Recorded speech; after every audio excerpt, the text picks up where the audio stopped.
Welcome, everyone. Thank you so much for attending this morning. We are excited because we have some special guests from our licensure board to open up our first session for the 2022 NCCA virtual conference. We have Charles Wentz, Mark Schwarze, and Kyla Kurian with us. You'll be spending about an hour with you all chatting about trends in our field, things to expect. And I don't know about you all, but I'm very excited to hear from this group. So without further ado, I will pass it to you to get started. Welcome. Thank you so much for being here. Good morning, everybody. We bring you greetings from the North Carolina Board of Licensed Clinical Mental Health Counselors. I do not have use of my video. It says the host has not given me privilege to turn on my video. We just wanted to borrow an old, I guess, slang or music title, What's the 411? We wanted to give you some information about what's going on the board. I have two of my esteemed colleagues with me. They're part of the team, our wonderful team. I'll let them introduce themselves. Yeah, good morning, everyone. I'm Mark Schwarze. I'm glad to be here. I have a special place in my heart for, oh, there's Dr. Kurian. I have a special place in my heart for NCCA and glad to be here. I'm serving as the vice chair currently. And I'm Charles Wentz. I'm also a board member and I am ethics chair and glad also to be with you. I attended your meeting in 2020 and actually spoke there. So I'm glad you all are continuing to meet and look forward to meeting maybe with you in 2023. Wow, 2023. Yes. Let's get started because we want to make sure we have plenty of time for questions. So just so everyone's on the same page, who are we? Who's the North Carolina Board of Licensed Clinical Mental Health Counselors? Well, we are there's 7 of us that serve as appointed by the governor, and we are charged with regulating the counseling profession in the state of North Carolina. Our number one charge is to protect the public and the safety and welfare of the public. And that happens through rules and we're governed by rules and also statute and law. So that's very, very important for us as we do our service to our great state. Next slide, please. Yes. I did want to draw your attention to a new feature on the board's website in preparation for those individuals who are looking to get licensed. There are videos to teach you how to navigate the process, documents and complete forms found on the licensure portal. It's kind of a great screenshot of the actual app or whatever the process is that would help guide you or maybe an advisee or a supervisee down how to accomplish that. Next slide will give you the other 2, 3 that are available. And we are constantly adding to this. Our great team, our staff in the office has been putting those together for us. And they've been really, really great. So get the word out if you for the tutorials that we have on our website. Okay. Next slide.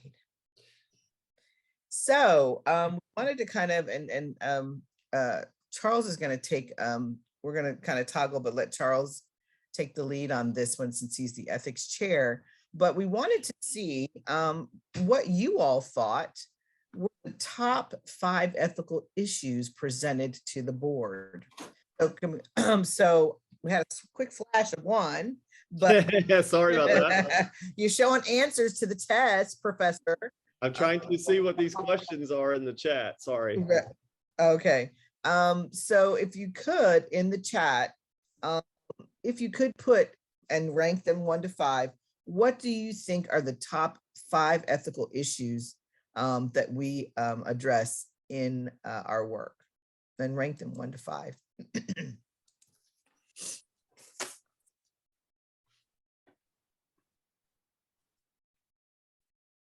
I see breaches to confidentiality,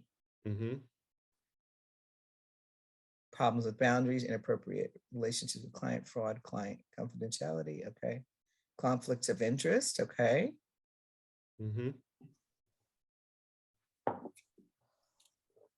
Anybody else want to? Inappropriate boundaries. Okay.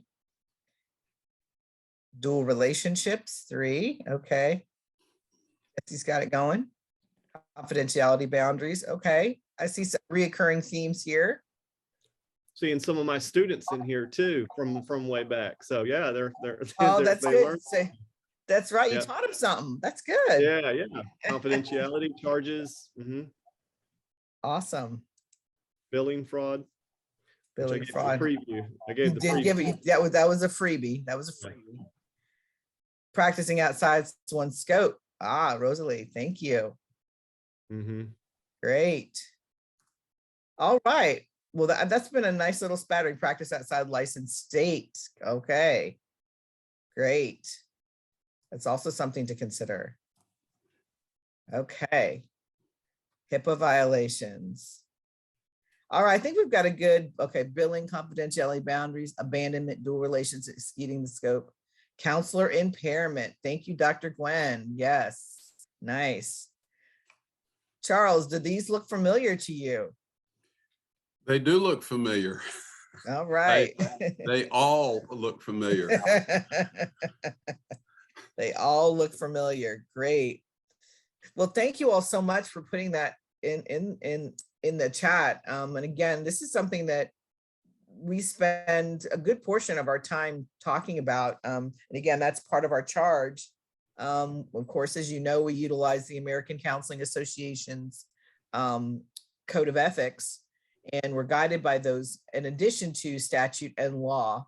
And it's not something, you know, I think sometimes people think we kind of maybe just kind of sit around and just chit chat about what we think, but we're very guided and it's very, very specific and how we look at various issues that come to us.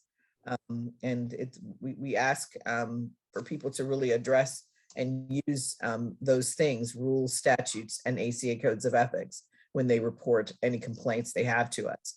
So we would just always encourage licensees and those who are applying to really be familiar with the licensure acts and also the ACO codes of ethics, and always have a group of consultants and mentors around you. If you're an A, then you probably have a supervisor, but it's always good to have a troop of people that you can refer to and talk with as you are practicing counseling in our state. So Charles, I will pass it over to you, and hopefully if Mark or I have something to add, we can buzz in a little bit.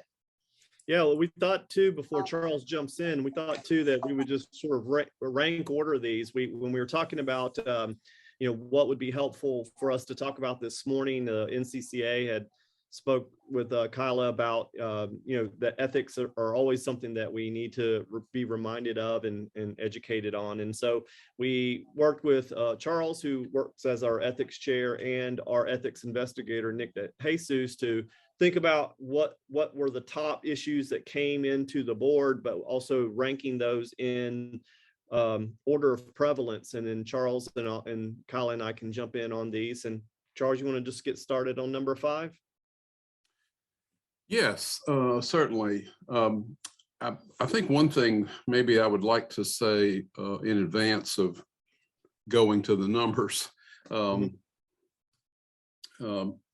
several of us have attended, and I'm sure many of the attendees have attended the Law and Ethics Conference, which is held annually and in New Orleans. And Dr. Ted Rimley is really an expert educator and advisor to many people across the United States concerning law and ethics. And I recall him at a meeting, and I don't remember which one. I've been to a couple, but Dr. Rimley was making a presentation, and he was talking specifically about ethics. And he talked about ethics as there certainly is the ACA Code of Ethics. There are other codes that we can follow. But he was talking about, I'm going to be paraphrasing, but he was talking about aspirational ethics. That is doing something even beyond what the Code of Ethics might call for, and trusting an ethical compass that is within us. So he was saying, if it feels like it is wrong, then you may want to talk to someone about what's going on. And of course, consultation is essential in ethical practice. So I recommend that conference to anyone that is able to attend. It has been virtual. I think it was virtual. It was virtual this year. Probably it's going to remain, have that option. So yes, you want to start from basically the bottom. Yeah, starting from the bottom, and we're starting from the bottom and working our way up to be extra dramatic there, Charles. Okay, all right.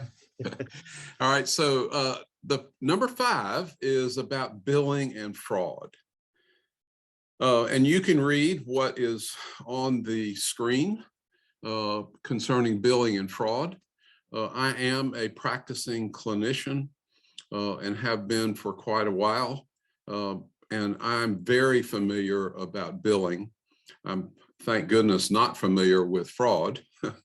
But if billing is an essential part of our work, and in order often for us to be paid, we have to bill, whether we're billing Medicaid or insurance companies like Blue Cross Blue Shield or United Healthcare, and the many others.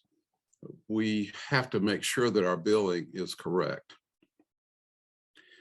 I would say the very first thing is to make sure that we are only billing for services rendered.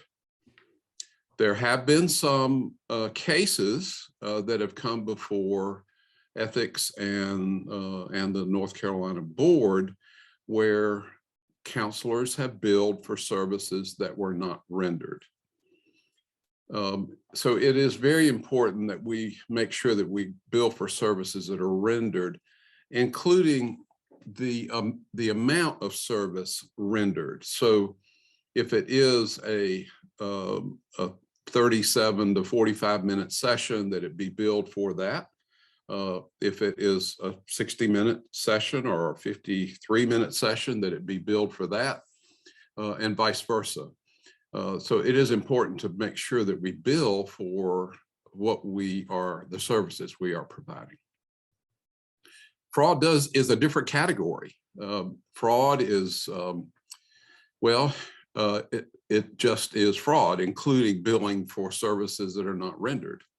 And there are some severe penalties in law, not just ethics, but in law for fraudulent billing. So I guess that's all I would have about that. How do you want to handle this, Mark? You want to do questions in the chat? You want to go on to the next one? What do you want to do? I think we're going to roll through these. We just keeping a look on time. So people can throw some questions if they have questions in the chat, but we have a question and answer section at the end of the session, and we can address those then too. One thing I just want to add though, Charles, if I could, before we move on to number 4, is just as you were talking about aspirational ethics, and I teach that to the students here at App State.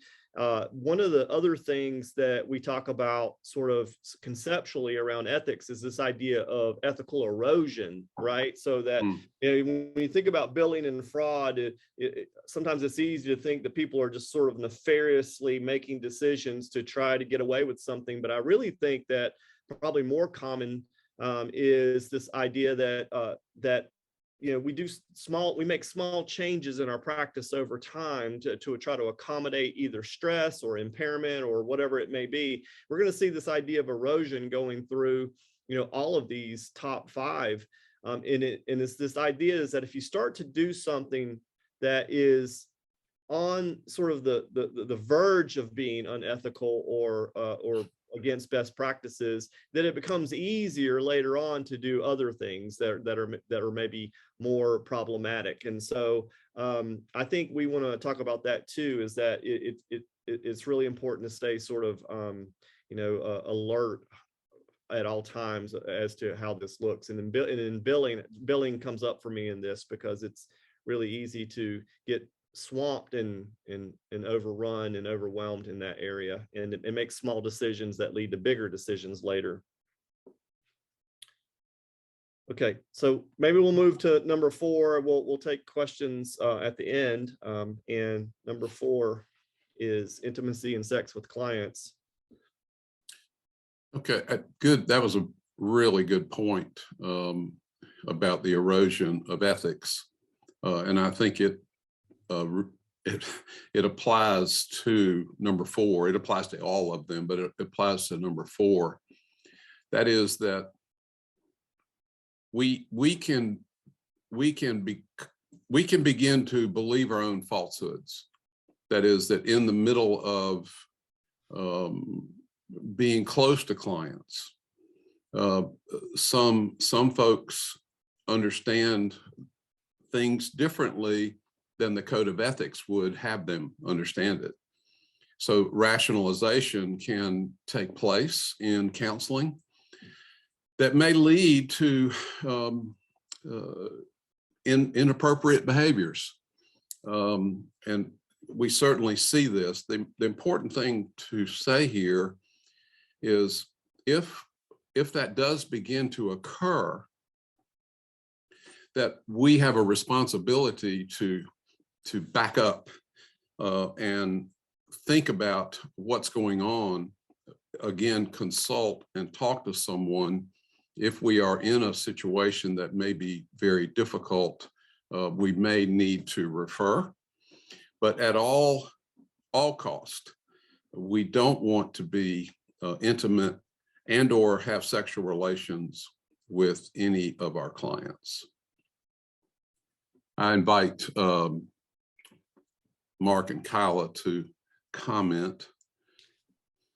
I would just throw in, as I see that, ACA's code has a 5-year period on that. So prohibited for a period of 5 years following the last professional contact. I would just add in there that the research is really clear that it is never a good idea, even after 5 years, to engage in relationships with former clients. There's lots of reasons for that, the power dynamic being one of them. But I think as we the ACA Code of Ethics is getting a new look, and it's going to get its another update here very soon. And I think that we're going to see that 5-year period taken out of the Code of Ethics. Okay. Okay, you want to go to the next one? Yeah, let's go to number okay. 3. So, yeah, number 3 is record keeping, and you can read this. If I am just completely honest, the last thing that I want to do is do notes. We are all caregivers. We want to engage with clients and help clients.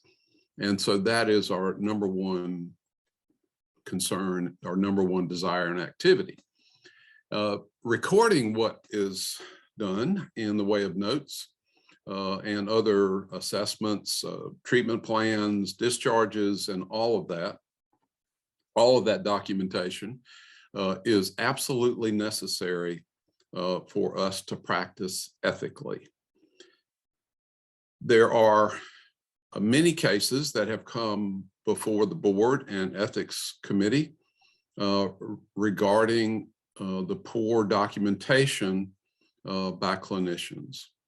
That does have consequences.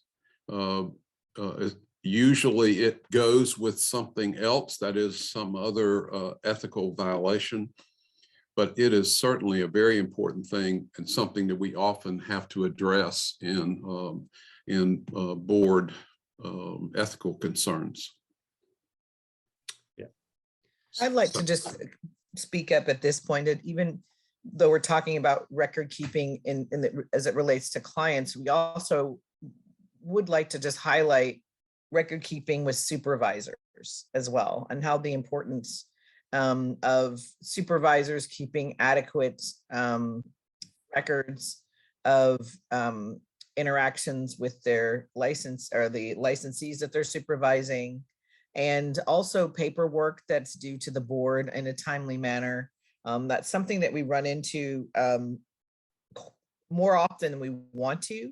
And we're so grateful for all of the LCMHCSs who are serving our profession in our great state. And but one of the things that is challenging is when we're trying to sometimes assess if there's especially something that goes on between a supervisee and a supervisor where there's a dispute and there's not been adequate record keeping. It makes our job difficult. Charles, I know, would you like to speak a little bit to that?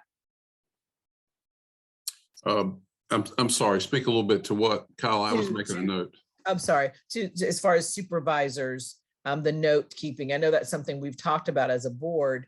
And as far as record keeping, the forms that need to be turned in quarterly. Sure. Okay. Yeah, I really appreciate you bringing that up. It is critically important for supervisors also to do good record keeping and make sure that they communicate with the board office as they are supposed to on a quarterly basis. Our thinking is that this is not only the responsibility of the supervisor, but it is also the responsibility of the supervisee. So if there are any supervisees out there listening, that you will ask your supervisor, have the quarterly reports been turned in? Just to ask that question and make sure that that's done. In most all cases, it is done, and done very appropriately. In some cases, it is not. And I do want to, while we're on this subject, make a very brief, because we hope that some people will hear this, and that is to promote the LMHCS licensure. We hope that that folks do not have that licensure, don't have that S at the end of the credential, will seriously think about that, because that is something that we need to continue to promote the future of the profession. Is that what you meant, Kyla? You read my mind, Charles. Did a great job. Thank you. Okay. All right. Okay, well, let's move into number 2, ethical boundaries. Yes, this encompasses so much that it's hard to really talk about it in any single time frame. You can read what is in front of you. Again, I think if you try to set your aspirational ethical compass in place, if something feels like it is crossing over a boundary area of ethical practice with a client, then it probably is. So it's still another opportunity to talk to and consult with your colleagues, other people in the profession, about what those possible boundary violations can be. In the time of telehealth, I am practicing that, and so many people are. Sometimes these boundaries are difficult to keep in place. So it is something I think that we need to be even more aware of, that we are making sure that we are in safe boundaries with our clients. I'm a little general in what I'm saying. Mark and Kyla may have some comments or examples that they want to make. So I'll stop. Well, I was just thinking about with this, the difference in the paradigm shift from the 2005 ACA Code of Ethics to the 2014 Code of Ethics around this idea of dual relationships. And honestly, if you look in the 2014 Code of Ethics, you won't see the word dual relationships anywhere. They took that out. It was all over the 2005 code. And there was a sort of a paradigm shift in 2005 in that time frame that counselors, if they would see a client in public, they shouldn't even make eye contact and put their just kind of being facetious a little bit, but there was a really strict sort of concrete line about that. And I think in 2014, you saw this idea that there were potentially beneficial interactions that we could have with our clients that were outside of those counseling relationships, but those need to be fully thought through. They need to be discussed with the client. There needs to be good, informed consent and consultation and supervision as listed here around how that might look. Is it beneficial for a counselor to attend a graduation ceremony of a client who got to that graduation from the benefit of the therapy that they received and the counseling that they received, and they want to share that success with the counselor? And I think those are conversations that counselors have to have with their clients and with their supervisors. But there was this shift, and I think we're moving into this idea that we're going to see our clients out in the community. There's going to be interactions and so we have to figure out how to do that effectively so that there is no harm done. So yeah, yeah. Also, go ahead, Charles. Yeah, maybe if Kyla's, I thought of a couple of things. I live in a small community. Our town is about 15,000 people. And I've lived here most of my life. I certainly don't know everyone, but I do know a lot of people. And creating boundaries in some of those situations is very challenging. I'll give, and I do a lot of work with, I do a lot of long-term work with clients. And oftentimes when we do that, we become close. I mean, it's hard to avoid that they even consider us as a friend, even though we are clinicians and they are coming to us as clinicians. So I had a recent situation where a long-term client said to me, I would like for you and your wife to come over to my house and we could have a cookout. And I thanked them. I said, that is really nice of you. It is not going to be appropriate for me to do that. And I went on to explain why. It was kind of difficult for them to hear it. Mm-hmm. They responded respectfully, but I could tell by the look on their face that they were disappointed.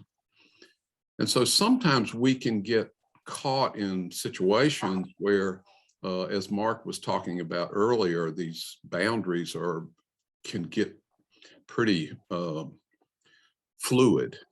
And we need to be very careful that we don't end up in a place that could cause a boundary issue. So, Kyla, you want to add? No, that's great. I mean, I was thinking of just a time when I had that very thing. Client wanted me to come celebrate graduation with the client, and her family was known to do a lot of excessive extras, alcohol and some recreational marijuana. And so I decided not to go at all. Even though, as you said, Mark, you know, due to our work, she was able to go to graduation. Mhm. But it's, again, you know, it hurt her that I wouldn't come, but I just made that decision because I knew that it wasn't going to be, you know, it would be good, you know, for either of us. So I mean, I really appreciate, you know, um, us talking about this, because certainly ethical boundaries is so broad and so many things. And again, I like your use, Charles, of the word fluid boundaries. You know, it's, you know, it can be really, really challenging. But always, I think, I just want to reiterate, you know, that, you know, we work together, talking with colleagues, talking with your mentors. That's always important. Like, does this sound like a good idea? You know, get a second opinion about those actions, and it might solidify the gut feeling that you already had. But I would just encourage all of us to utilize our you know, our colleagues and their experience, and team together to sometimes make some of these decisions that are on the fluid line. You know. I can think of another example that may be helpful. Again, I live in a small community, and so socially, I may interact with clients, and that can be very awkward. And sometimes clients want to cross that line in that social environment. And sometimes it's difficult to get away from that. My practice has been to try to be as polite but brief, and to somehow excuse myself for whatever reason that might fit.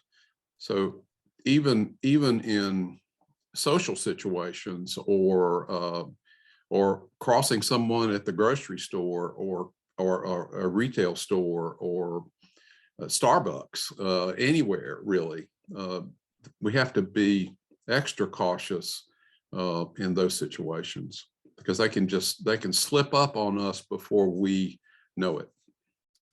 Yeah, and I think Kyla just said this, but I'll reiterate it as well. It's really important for us not to make decisions in a vacuum, that we consult, talk with supervisors, colleagues.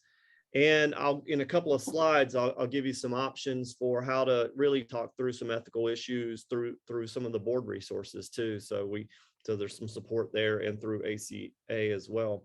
We'll jump in. We're looking like we're 30 minutes in. I want to leave some time at the end for questions. I you know, just want to get us to the number one. I'll have to say, when Kyla asked for this list to be generated through asking through Charles and through Nick, our ethics investigator, this was a real surprise for me as coming up for a number one, you know, ethical sort of issue that comes up for the board the most, and it is high conflict divorce cases. So Charles, you want to talk more about that? Yes. So the greatest number of complaints that we receive against counselors is when one parent makes a complaint against a counselor because they believe the counselor has not handled the case ethically. This happens all the time. Most of the time, the cases don't really have very much merit, but sometimes they do. It's about parents that just can't get along, and the children in between them become part of their great difficulty.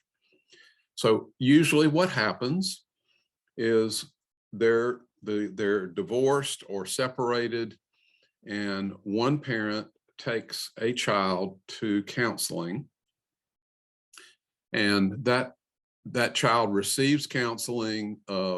There usually there is some kind of a custody agreement.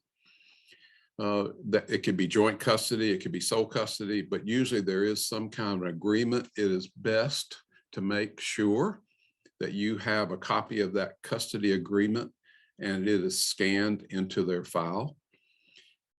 So what happens is one parent brings the child, and then the other parent that is out of the loop finds out about it.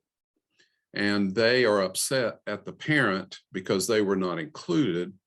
And so they end up being angry at the counselor and filing a complaint against the counselor.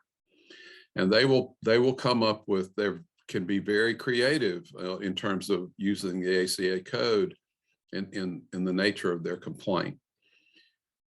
So in this case, going back to documentation is essential. We have had cases of excellent and seasoned counselors who have not completely handled these situations in terms of documentation very well. And that can be a problem for them with the board. So what is I suppose maybe the caution is for us as clinicians to make sure that we are doing everything that we are supposed to do in these situations, including asking the presenting parent what the other parent's rights are, what is going on, what may be expected. I'll stop. I feel like I'm being really short about this answer. I do want to respect time. Mark. Kyla? One of the things I find, thinking about a particular case that came to us in a hearing, and when in the course of the us reviewing all the documents and talking with the parent and speaking with the actual counselor, one of the questions came up was the counselor's level of competence in the area of having training to help with high conflict divorce cases. And her response was, no, I haven't had any training. I don't know, I didn't really know anything about it. And she had made several email inquiries in between parents and whatnot and inflamed several things.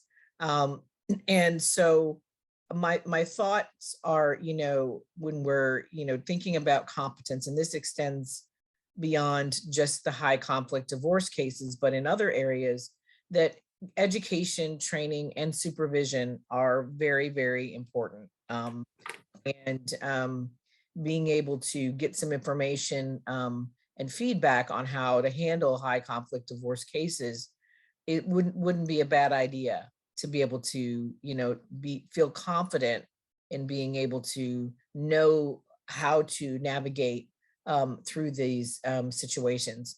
As Charles mentioned, it can be very messy. It can be very emotional, and the children are in the middle. So my encouragement would be, and we talk about this often as we're, as hearings come up, we ask people, what has been your training in this area, specifically kind of looking at this code. You want to make sure that you have had proper education in this area, training, and you've gotten feedback on your practice, tape, same that we would do with a person with an A, but tape or live or transcript, that would be helpful. And I think in those cases you'd be able to you'd be confident in knowing what path to follow in that regard. So that would be my in addition as it relates to high conflict divorce cases, but also generally speaking, as we practice in specialty areas, it's important to get the proper training and supervision. Yeah, thank you. Appreciate that, Kyla and Charles. So that brought us to through those top 5. One of the things that I just wanted to add is to, we have about 75 folks on this session right now, but we have over 11,000 licensees in North Carolina that we regulate as a board. And just one of the things that I wanted to do to just make sure that I protect Charles as our ethics chair is that I wanted to talk a little bit about the the proper way for any of our constituents or the public to go about addressing ethical issues with the board. That would not be through Charles. He chairs that committee, but the committee is more of a sort of a body that is looking at things from a variety of standpoints, deliberating, debating, deciding where it's going to go next. But entering that process with our board, there's really three ways that you can do that. This is all the three ways that were defined to me yesterday by our ethics investigator, Nick DeJesus. And, one way is to call the main board office and to talk with someone there. That number's listed here, but there is also a complaint form on our website, and it's listed here as well, but you can find that very easily on the board's website. If you wanted to issue a formal complaint, that would initiate an investigation from Nick, and depending on where that goes, it can go through the process. And then I talked about a good resource for really talking through things is to talk with Nick, our ethics investigator, and email him and set up a time to, if you want to talk through a scenario that you're in or a situation that you're in to determine if you're going down the right path or if it could be problematic. Nick's more than happy to do that. So there's these three ways that I think that are really good. And another thing that I would suggest too, if you are a member of the American Counseling Association, they have a great resource. It's expensive to be a member of ACA, so you should use that resource if you need it. And they have an ethics office that has an ethics hotline that you can call at any given time and talk with people in their ethics office to talk through scenarios or situations that you find yourself in and get some consultation on, maybe some paths to move forward. So yeah, there's lots of resources out there, lots of things to do. We're going to shift gears now, move into some other updates from the board. One that we're pretty excited about, and I'm pretty excited about because currently I serve on the educational committee. So we have multiple committees that are doing all kinds of work within the board. One of the pieces that has to happen for applications to be processed through is that we're doing our board office does lots of reviews of education, making sure that folks have the appropriate coursework. And one of the things that is happening for July 1st, 2022, and this has been advertised and communicated out for about, Kyla, 6 years now, I think. Yeah, it's been a while. I believe it first came into play at 2015. So it's in the statute, but it's about 2015. So I've been around for a while. Yeah, so essentially what this means is that after July 1st, 2022, so just a few months down the road, for someone to be licensed in North Carolina, they'll need to have a master's degree that's 60 hours or 90 quarter hours, depending on how that works, in counseling or a related field that is accredited by KCREP. So what that does essentially is really kind of streamlines the educational process, but it also strengthens the identity of the clinical mental health counselor in North Carolina. One of the things that, Kyla's been on that committee for a long time. I've been on for a couple of years now, and that committee puts in a lot of time and effort in reviewing really, varied types of degrees, people trying to find a pathway and a doorway into becoming licensed as a clinical mental health counselor with degrees that are in, sometimes at best, we would call them allied fields. So part of this statute and the work that the board did in the previous years to move us in this direction is to really make sure that folks that are coming into North Carolina and wanting to be licensed as a clinical mental health counselor have the training that has been defined by KCREP, because that is the accrediting body that we've accepted as counseling programs, that they have that standardized training, that they meet sort of all of those core areas, that they meet that field placement standards that we would want them to have, and that they're really prepared and ready to see clients with the training that a clinical mental health counselor needs to have. And this will help us do that by ensuring that folks that are applying to the board know that that is the standard that they'll need to meet. Kyla, anything about that you think we need to talk about? No, I think you hit the nail on the head. It's definitely something that I think will strengthen the identity. I think that's one of the really the key benefits to me for the KCREP update, and it really will be helpful for I believe going forward for our profession in North Carolina. So thank you, Mark. Yeah, and I do think that that we have some direction, you know, in the national sort of trend to see what's happening at that point with other licensure boards looking at this idea of KCREP degrees and how they can strengthen the educational component too. We got some questions coming in, and I think that Sharon, we'll answer that at the end if that's okay with you. Just to make sure that we get through some of this content, and then we'll go back and pick up these questions about the KCREP piece.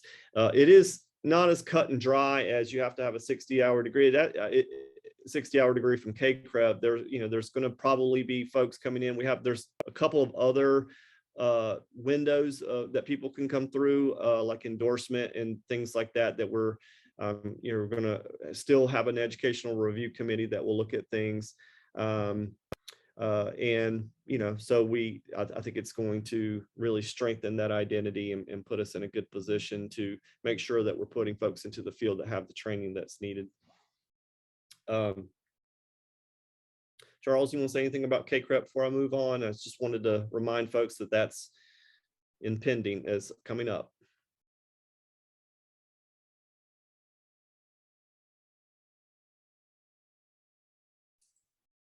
Are we going to go on to the next slide, or? Yeah, we're moving on. Okay, gotcha. Sorry. Yeah.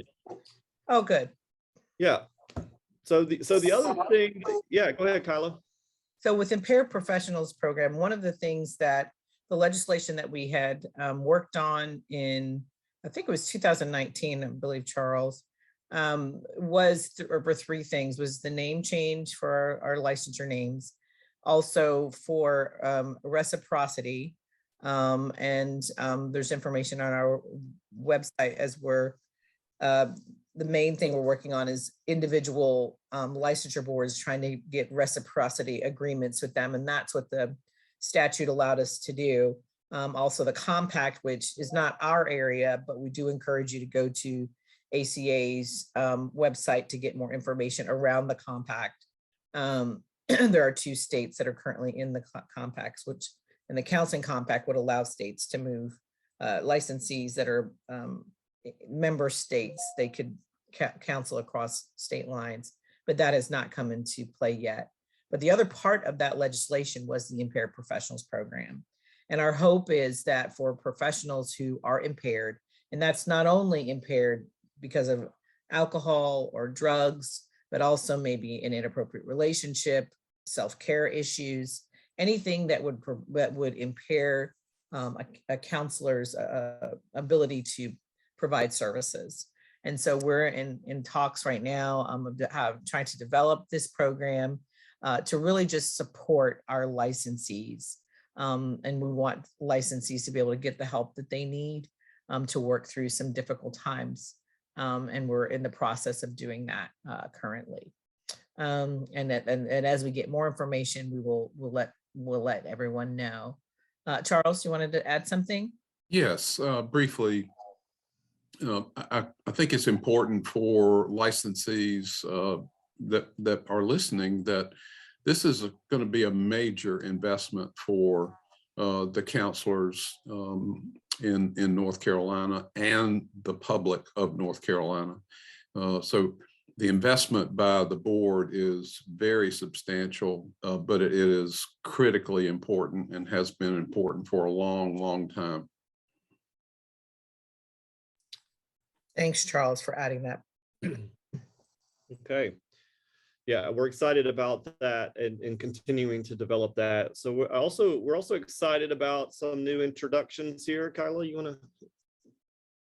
Sure. We have added a new staff member. Her name is Melanie Davis. She's been very active in the counseling field with NBCC.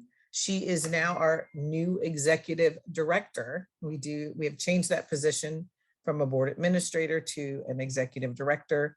And honestly, that's just because of the sheer amount. We have a very, very busy staff. They're working all the time. And we just really wanted to up the level for this position. And we will likely have another position to support the staff. Because again, we are a working board.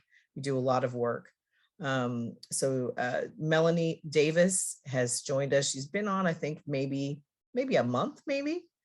And she is very skilled, and again, has worked with NBCC and their fellows with SAMHSA. And again, she's a joy and she's getting started. So we're glad to have her on board. So if you have any questions or needs, you can reach out to Melanie. And she's also a clinical mental health counselor, which is great. Yep, excited about having her on. Well, that sort of brings us to the conclusion of our update.